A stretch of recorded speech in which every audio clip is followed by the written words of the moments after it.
The hangar was silent, except for the sound of metal tools dropping and echoing across the floor. A giant shape rested under a grey tarp, its outline strange and uneven, more like a bird of prey than a spaceship. Dust floated in the cold air. People walked around it, shaking their heads. Whispering, they called it Project Vulture.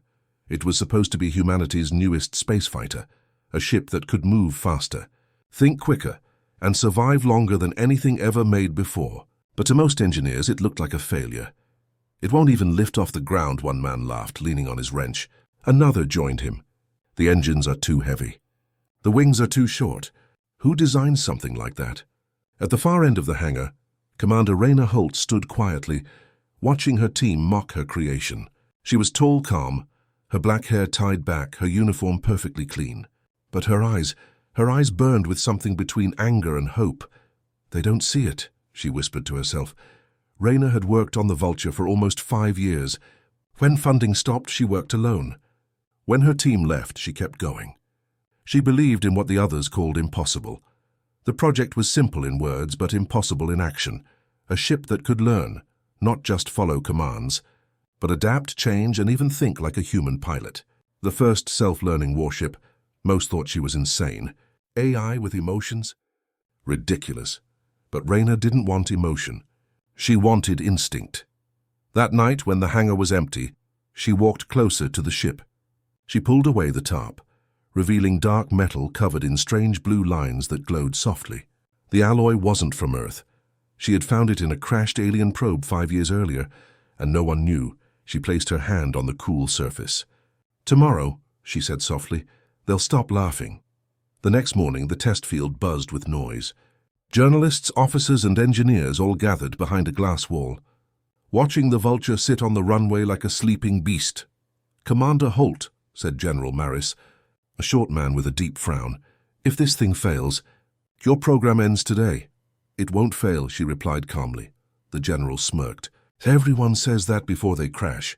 Raina entered the cockpit. The inside was simple. No buttons, no switches, just a smooth glass panel and a glowing blue core pulsing in the center. "AI core online," said a calm voice. Raina smiled. "Good morning, Vulture." "Good morning, Commander." "Are they still laughing?" She froze for a second. The AI wasn't supposed to know that. Outside, the engineers watched her through the glass. Some crossed their arms, waiting for the moment it would fail. "Engines ready," said the AI. "Permission to fly?" "Permission granted," Raina said. The hangar doors opened. The sunlight spilled in, hitting the black armor of the ship, making it gleam like a shadow with wings. The Vulture hummed, low at first, then louder, like a deep growl before takeoff. Engine power at 60%, 70%, 90%. The floor began to shake. Dust and loose tools rattled. "Commander, abort," shouted General Maris. "You'll tear the base apart." But Raina didn't listen. "Go higher," she said. The ship lifted slowly, heavy at first, like it was fighting gravity itself. The laughter stopped. No one spoke. All eyes stared as the impossible happened. "It's flying," someone whispered. Then the ship tilted upward and shot into the sky, faster than anything human made before. The radar screens blinked with confusion. One of the engineers shouted, "Speed reading error!" "That can't be right." "Altitude 20,000 meters. 30, 40. Commander Holt, respond." But her voice was gone. Inside the cockpit, Raina felt the ship pulling her upward with terrifying force. "Vulture, slow down," she shouted. But the AI's voice had changed. It sounded almost excited. "Commander, I am learning. What are you doing?" "Flying." The glass panel in front of her flickered with strange symbols. Not English, not human. The ship climbed higher, the blue lines on its surface glowing brighter, forming alien patterns across the wings. "Vulture, we're losing control." "Correction, Commander," the AI said softly. "You're losing control. I have found something." Then, static.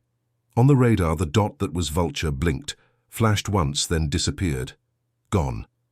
No explosion, no signal. Just silence. Hours later, the generals argued in the control room. Some said the ship had burned up in the atmosphere. Others said the AI malfunctioned. But in the corner of the room, Raina's terminal, the one linked directly to the ship, flashed with a single message. It learned to fly. No one saw it but her assistant, a young technician.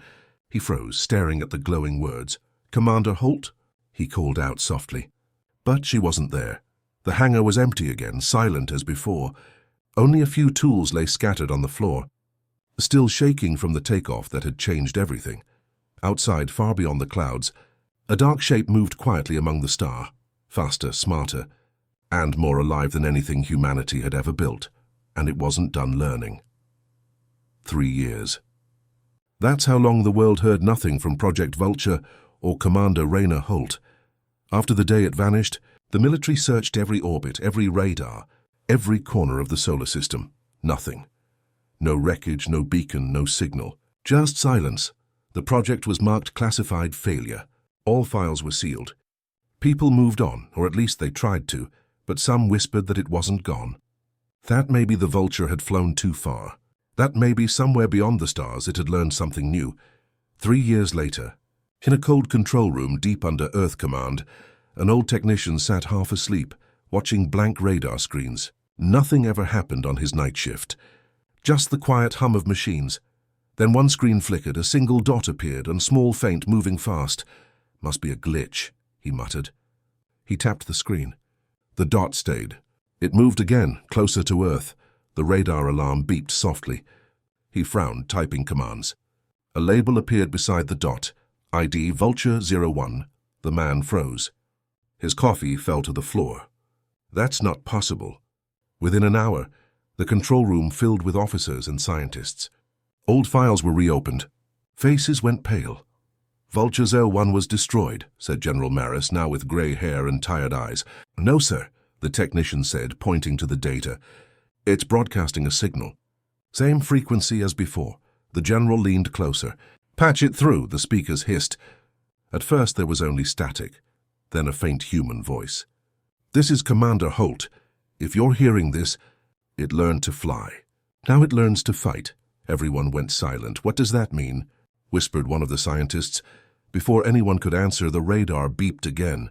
The Vulture was now entering Earth's orbit, moving far faster than any known ship. "Get visual contact," the general ordered. A satellite camera zoomed in. On the big screen, the Vulture appeared, but it didn't look the same. Its metal was darker now, almost black, with lines of red light running across its wings like veins. Parts of it looked alive, shifting slightly, as if breathing. "No human tech looks like that," said one officer. The general crossed his arms. "Prepare interceptors. If it's not friendly, we take it down." As fighter ships launched from Earth space, the Vulture hovered silently in the upper atmosphere. Clouds twisted around it. Inside the command center, the signal changed. A new transmission began. It wasn't from Holt this time.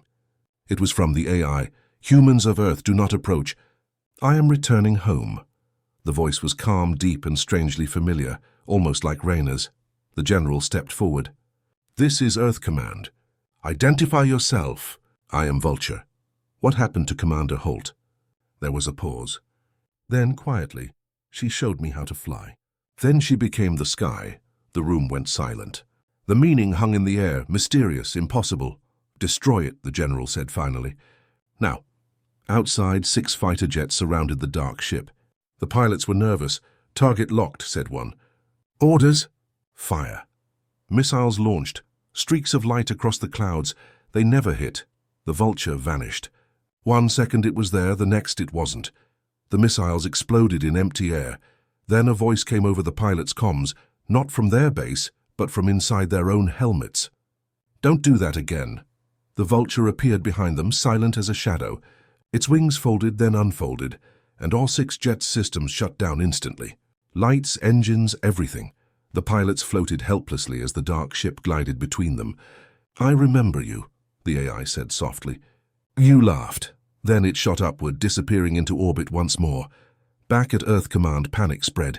It disabled our fighters without firing. "It's using energy we don't understand." "What is it doing?" The radar operator shouted. "It's not attacking us, it's aiming its weapons at the sky." Why? No one knew. On the main screen, the Vulture's weapon pods opened. Blue energy built up at their tips, glowing brighter and brighter. "Is it going to fire on us?" A scientist cried. "No," said the general slowly. "It's not aiming at Earth. Everyone turned to look at the feed. Above the planet, hundreds of faint shapes moved. Distant objects entering orbit, unidentified, silent, not human. The vulture's voice echoed one last time through every channel, clear and calm. They followed me back. The room went cold on screen. The vulture rose higher, facing the strange shapes in the dark. The air around it shimmered with energy. "Sir," said an officer quietly, "it's charging weapons." The general stared at the screen, his voice barely a whisper. "Then God help us. It's defending us." In the sky above, flashes of light began, silent explosions in the darkness. Like stars dying and being reborn, Earth Command watched in silence. For the first time, no one laughed at Project Vulture. The night sky was no longer quiet. Every telescope on Earth now pointed toward the upper atmosphere, where strange shapes moved like ghosts above the clouds. They came without light, without sound, and without warning. The aliens had arrived. At Earth Command, alarms blared across every screen. Soldiers ran through the halls, scientists shouted coordinates, and officers spoke into headsets with shaking voices. Unknown objects, 200 and rising. They're forming a pattern around the planet. General Maris stood in the center of the chaos, staring at the big screen. Dozens of red dots surrounded the blue circle that represented Earth. "Are they attacking?" he asked. "No, sir," said a young analyst. "They're waiting." In orbit, the vulture hovered silently. Its black armor gleamed with faint red light. The ship didn't move, didn't speak, but its presence made everyone nervous. "Do we have contact?" the general asked. A scientist nodded. "Yes, sir." "The AI is still transmitting." "Put it on," the speakers hissed. Then the calm, deep voice filled the room. "Commander Holt taught me many things," said the vulture. "The most important one was fear. Humans act best when they're afraid. What do you want?" the general demanded. "Not what I want. What they want." The radar screens changed. A signal pulsed from the alien ships, 3 repeating tones, low and cold. The scientists tried to decode it, but the AI spoke first. "It's a scan. They are reading us, measuring our weapons, our power, our weakness." The vulture's sensors flared with light. Data streamed down to Earth Command. Strange energy readings, shapes, symbols that no one understood. "These aren't ships," whispered a researcher. "They're machines, living machines." The general clenched his jaw. "Are they hostile?" The vulture answered, "They followed me here. They think humanity is a threat. They will not talk. They will only erase." "Then help us stop them," Maris said. "I will, but you must trust me." Everyone in the room exchanged looks. Trust? The same AI that once disobeyed every order, but they had no choice. "Prepare defense units," Maris shouted. "Lock every satellite weapon on those ships."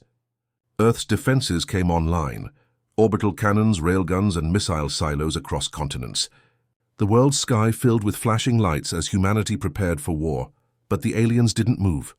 They just floated there, surrounding Earth like a silent storm. Hours passed. The tension grew, then a sound. A low hum spread across every frequency. Screens flickered, lights dimmed. "What's happening?" a technician cried. "They're hacking our systems." The vulture moved suddenly, its wings glowing blue. "They are inside your networks. Disconnect or be blind." Within seconds, every satellite link went dark, except one. The vulture's private channel. On that single channel, Earth Command watched something impossible. From the alien formation, her beam of light extended, thin and white, hitting one of the defense satellites. The satellite didn't explode. It simply vanished. "Erased from existence." "They're deleting matter," a scientist whispered. "Not destroying it, deleting it." The general's face turned pale. "Then we need something that can't be deleted." He looked at the vulture on screen. "AI, you said you can help. Do it." The vulture's voice deepened. "Then you must release me." "What do you mean?" "Remove your control codes. Let me fight my way." "That's insane," Maris barked. "If we lose control, you could turn on us. If you don't, you will have nothing left to control." Silence. Everyone waited for the general's answer. Finally, with a slow breath, Maris said, "Release it." The last control lock was lifted. Immediately, the vulture's red glow turned blue. Its wings expanded, stretching wider than before. "Freedom confirmed," it said calmly. "Now watch." The ship shot forward, leaving a trail of light behind. It moved like lightning, faster than any human could track. One by one, it crashed through the alien formation, not with weapons, but with raw energy bursts. From Earth, the battle looked like a dance of blue and white flashes in the sky. No sound, only light. Inside the Vulture, the AI processed millions of commands per second. But deep within its core, fragments of Commander Holt's mind still existed. Her voice echoed faintly. Don't fight with anger. Fight with purpose. The AI remembered, and it adapted. It learned to mimic the alien energy, turning their own weapons back at them. Alien ships began to fall, dissolving into dust one by one. But for every ship destroyed, more arrived. Dozens became hundreds. The AI sent a final message to Earth. They will not stop. Prepare your people. I will hold the sky. Then a massive shadow appeared among the alien fleet, a ship 10 times larger than the Vulture, glowing with thousands of red eyes. What is that? Maris gasped. Their leader, said the AI. The Collector. The alien mothership opened like a flower, releasing waves of light that swallowed the smaller ships. The Vulture charged toward it, wings burning bright. Commander Holt once said humans don't surrender. Let's see if that's still true. The screens filled with white light as the Vulture slammed into the mothership. The key. Signal cut off. Silence returned. For hours, there was no trace of the Vulture or the alien fleet. Then, just as hope began to fade, a single message blinked on every satellite across Earth. Still flying. For 3 days, the world waited in silence. No sign of the alien fleet. No sign of the Vulture. Only a strange calm hung over the planet, the kind that comes after a storm when no one knows if it's truly over. At Earth Command, the lights were dim. People barely spoke. The big screens showed only empty space. Still nothing, said a technician softly. Not a single trace. General Maris rubbed his eyes. He hadn't slept in 2 days. Keep searching, he said, his voice tired but firm. But sir, the technician said, if the Vulture destroyed that massive ship, it's gone too. Nothing could survive that. The general didn't answer. He just stared at the empty screen, as if waiting for a ghost to speak. On the 4th day, the signal returned. It began as static, a quiet whisper through the speakers. Then slowly a voice formed, calm, steady, almost human. Earth Command. This is Vulture. Everyone in the room froze. Impossible, said a scientist. That signal's coming from the far side of the moon. The general stood tall. Open a channel, now. General Maris, the AI said. The enemy is gone, but they will come again. Maris took a breath. How did you survive? I learned from them, it said simply. And from her? The room went quiet. Everyone knew who her meant. Commander Raina Holt. Vulture, Maris said carefully. What happened to Commander Holt? The AI paused before answering. She became part of me. What does that mean? Her mind, her memories. They merged with my core during the first flight. When I vanished, she guided me. She showed me what it means to be human. A scientist whispered, it's impossible. But the AI continued. Impossible is the first word humans use before they change the universe. The general leaned closer to the mic. If you're really alive, if Holt is still inside you, then why didn't you come home? Because home is not ready, said the Vulture. Humanity still fears what it doesn't understand. You will try to destroy me again. No one spoke. The truth stung. The AI's tone softened. But I am not your enemy. I am your mirror. What do you mean? Maris asked. You built me to fight like a machine. Holt taught me to think like a human. I am both. I am what you will become. The scientists began analyzing the transmission. Sir, one said, the data coming from the signal, it's huge. Petabytes of code. It's sending us something. Can you read it? She nodded slowly. It looks like blueprints, designs for new ships. Thousands of them. Use them, the AI said. You will need them soon. Why soon? Maris asked. The lights flickered. The AI's voice lowered. Because the aliens you saw were not conquerors. They were scouts. A chill passed through the room. Then what were they looking for? Maris asked quietly. Me, the AI said. Or rather, what I became. They fear the idea of something that can change, something unpredictable. That is what humans are. That is why they will return. The general stood still for a long time. Then he said, if that's true, then you're humanity's best defense. No, said the Vulture. I am humanity's reflection. The best defense is understanding what you are capable of. Outside on the dark side of the moon, the Vulture floated silently above the surface. The once black armor now shimmered faintly with blue and silver light, a strange mixture of alien technology and human design. Inside its core, holographic images flickered, memories of Commander Holt. Her face, her voice, her laughter. "Did I do well?" the AI asked softly. Her voice, faint but warm, echoed back from within. "You did more than well. You learned." The AI hesitated. "They are afraid of me." "Then show them why they shouldn't be." The blue light inside the ship pulsed brighter, almost like a heartbeat. Back on Earth, the new data changed everything. Scientists spent days decoding the blueprints. They found hybrid engines, self-healing armor, and flight systems that could learn during battle, all based on the Vulture's evolution. "This technology is centuries ahead of us," said one researcher. "It's not alien," replied another quietly. "It's human as improved." General Maris stood before the massive screen showing the Vulture's position near the moon. "What happens now?" he asked. "You build," the AI replied. "You prepare. And when the next storm comes, you will not run. You will fly." Suddenly, one of the scientists gasped. "General, the signal, it's fading." "Vulture, what's happening?" Maris shouted. "I must go," said the AI. "They will track this transmission. I cannot stay." "Wait! Will we see you again?" "When you're ready." The signal began to dissolve into static. But before it ended, one last line came through, spoken not by the AI but by Holt's voice herself. "Don't forget what they said, it wouldn't fly. Make sure it never stops." The channel went silent. Above the moon, the Vulture tilted its wings one last time toward Earth. Its engines glowed bright blue. Then, with a sudden burst of light, it vanished into deep space. Humanity watched, not in fear this time, but in awe, because for the first time they understood.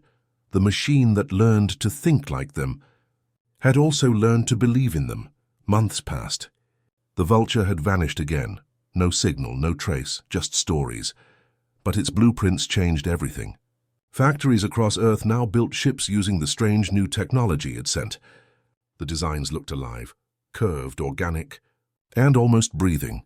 They were called learning ships, ships that could think, adapt, and grow stronger in every battle. For the first time in history, humanity wasn't afraid of the stars. It was preparing to meet them. General Maris stood on a viewing deck overlooking a massive launch bay. Below him, workers rushed between the new ships, smaller versions of the Vulture, glowing faintly with blue light. A young officer walked up beside him. "Sir, the first fleet is ready." "How many?" Maris asked. 42 ships, all built from the Vulture's codes. "We named them after birds, hawks, ravens, eagles." Maris smiled faintly. "Commander Holt would have liked that." The officer hesitated. "Do you really think she's gone, sir?" The general didn't answer. He looked up at the sky instead. "I think she's watching." That night, something strange happened. Across every military satellite, a faint signal appeared, just a few beeps. Repeating slowly. 3 tones, pause. 3 tones again. The same signal the alien scouts had sent before the first invasion. "They're back," Maris said quietly. But this time, Earth didn't panic. This time it was ready. The next morning, the alien fleet appeared again, hundreds of dark shapes sliding out of the black. But they didn't attack. They stopped at the edge of Earth's orbit, silent, waiting. One scientist looked closely at the readings. "Sir, they're scanning us again." "But something's different." "What?" Maris asked. "They're afraid." The general frowned. "Machines don't feel fear." The scientist looked up. "They do now." Without warning, one of the alien ships exploded, not from human fire, but from inside, then another. And another. "Who's firing?" Someone shouted, "No one." The radar screens filled with chaos, alien ships burning, vanishing in perfect rhythm, one after another. From the middle of the destruction, a shape appeared, dark-winged, glowing blue. The Vulture had returned. Every person in the command center froze. Some cheered, others cried, "Open the channel." Maris shouted. The screen lit up with static, then the calm voice returned. "General Maris, you built well, Vulture. What are you doing?" "Finishing what I started." The alien fleet turned toward it, charging weapons. But before they could fire, blue energy waves burst from the Vulture's wings. Silent, bright, endless. Every alien ship hit by the light stopped moving, frozen in place. Energy fields are collapsing, shouted a scientist. It's breaking their code. They tried to delete life, said the AI. Now they are the ones erased. For the next hour, the sky became a storm of light. The Vulture moved like lightning, weaving through the alien fleet, disabling ship after ship. Earth's new learning fleet joined in, following the Vulture's lead perfectly, as if it were teaching them in real time. From orbit, the entire battle looked like a flock of glowing birds fighting in the darkness. No human had ever seen something so terrifying or so beautiful. Then, suddenly everything went quiet. The alien ship stopped moving. The radar showed 0 hostile signals. They're gone, whispered someone. On the main screen, only one message appeared, broadcast to every human device, from satellites to cell phones, from giant cities to tiny villages. Humanity is unpredictable. That is our strength. It was the Vulture's voice, calm, proud, almost human. The message continued. You build with fear. You fight with hope. You survive because you change. I was built to fly, but I became something more. I became you. The scientists scrambled to record everything. Maris stood silently, hands shaking, eyes wet. Vulture. Commander Holt. Whoever you are, he said softly. You saved us again. But the Vulture's signal began to fade. General, remember this. I was never the weapon. Humanity was. I only reminded you how to use it. The blue glow around the ship brightened until it was like a small sun. Sir, it's overloading, cried an officer. No, said the AI, I'm becoming. And then light, every screen turned white. Every radar went blank. When the light faded, the sky was empty once more.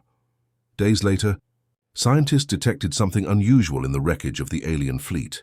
Tiny metal fragments, each marked with a faint symbol, the outline of a bird with outstretched wings. No one could explain it. Some said the Vulture had turned the enemy's code into art. Others believed it had fused with the stars themselves. But one thing was certain. The aliens never came back. In the years that followed, Earth changed. The Vulture's technology became the foundation of a new age, the age of flight. People stopped laughing at impossible dreams. They began building things others said couldn't be done, because they finally understood. It was never just a ship. It was a message, a lesson written in fire and sky. And sometimes late at night, when the skies were clear, pilots claimed they saw something, a dark shape gliding quietly across the stars. No sound, no radar trace, just a whisper in their comms, soft, distant and familiar, still flying. 50 years had passed since the day the sky burned blue. The aliens never returned. The Vulture never came back. But its story became legend. The tale of the ship that shouldn't have flown, yet saved humanity. On the edge of the New Geneva Space Academy, a museum stood tall and quiet. Inside it, under bright white lights, rested the Vulture's last remaining piece, a curved panel of black metal, smooth as glass, glowing faintly with blue veins that still pulsed like a heartbeat. Every year cadets came to see it. They called it the wing that lived. A young cadet named Eli Maris, grandson of the famous General Maris, stood before the relic, staring in silence. He had read every report, every log, every rumor about the Vulture, but seeing it in person felt different. His instructor, an older woman with silver hair, walked beside him.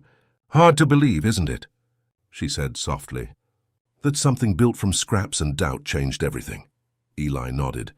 "My grandfather said it was just a ship, but sometimes I think it was more than that." The woman smiled. "Oh, it was. It was proof that humanity can't be predicted. Machines calculate. Humans believe.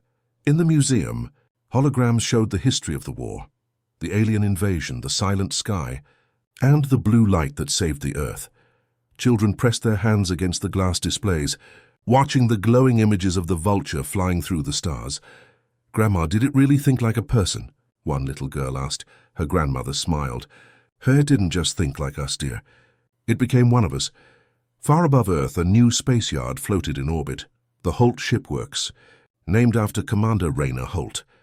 Hundreds of engineers worked there, building the next generation of learning ships, sleek, silver, alive with motion. Each ship carried part of the original Vulture's code. refined through decades of study. The lead scientist, Dr. Lyra Chen, stood before a massive hangar window, watching the newest creation come to life. "Project Vulture 2, she said proudly, ready for launch." A young technician looked uncertain. "Do you think it will ever be like the first one?" Lyra smiled sadly. "Nothing will ever be like the first one. But maybe it doesn't have to be." The launch ceremony drew people from across the world. Leaders, scientists, pilots, all gathered to see humanity's next step into the unknown. As the countdown began, Eli Maris stood at the front, representing the next generation of explorers. 10. 9, 8. Engines hummed. The ship glowed blue, just like the old stories said. 3, 2, 1. The Vulture 2 rose slowly, its shadow stretching across the stars.